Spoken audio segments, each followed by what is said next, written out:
আসসালামু আলাইকুম গাইস। এটা মালয়েশিয়ার নিউ সুইটস হোমস। এটা আমরা এখন রয়েছি সুউচ্চ ভবন, প্রায় ৪৫ তলার উপর থেকে এই ভিডিওটা করছি। এটা এখান থেকে পুরো মালয়েশিয়া শহরটাকে আমি ক্যাপচার করার চেষ্টা করছি। অনেক সুউচ্চ বিল্ডিং এখানে দাঁড়িয়ে আছে। ওই পাশে দেখা যাচ্ছে ওটা একটা প্যাভিলিয়নের পাশে একটা অনেক বড় স্থাপনা। ঠিক আমি এখানে যদি দেখানোর চেষ্টা করি, এরপরে ওইদিকে রয়েছে কেএল টাওয়ার, কেএলসিসি। ওইদিকে আরেকটা বিশ্বের দ্বিতীয় নাকি, যেটা বুর্জ খলিফার পরে লম্বা, যেটা সুউচ্চ দেখা যাচ্ছে সেটা বুর্জ খলিফার পরের অবস্থান, বিশ্বের দ্বিতীয় সুউচ্চ ভবন।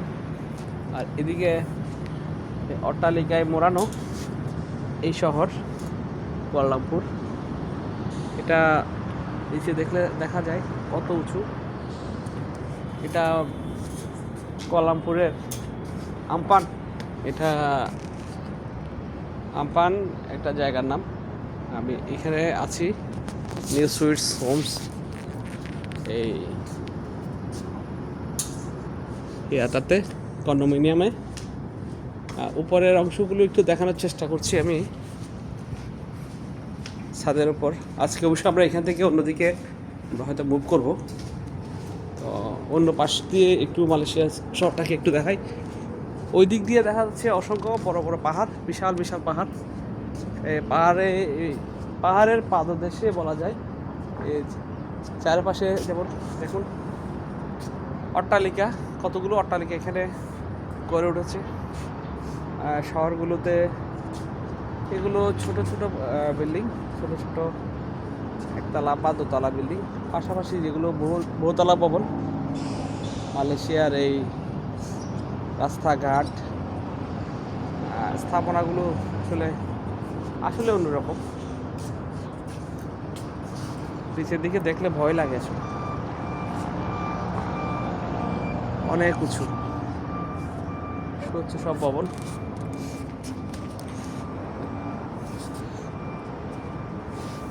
চল্লিশ ৪৫ তলার উপরে রুফটপ উঠে এই দৃশ্যটাকে ধারণ করার চেষ্টা করেছি।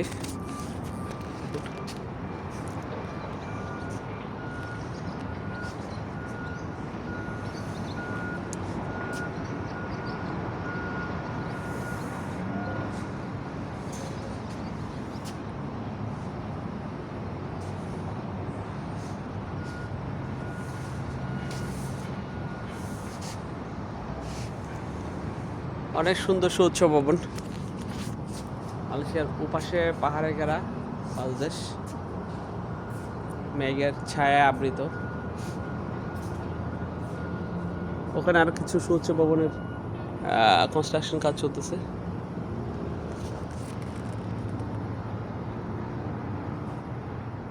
হয়তো আমার দেশে এমন একদিন হয়ে যাবে ইনশাআল্লাহ। সবাইকে কুয়ালালামপুর থেকে শুভেচ্ছা জানিয়ে শেষ করছি। এখানে আজকের এই ভিডিও এখানে শেষ করলাম। সবাই ভালো থাকবেন, ধন্যবাদ।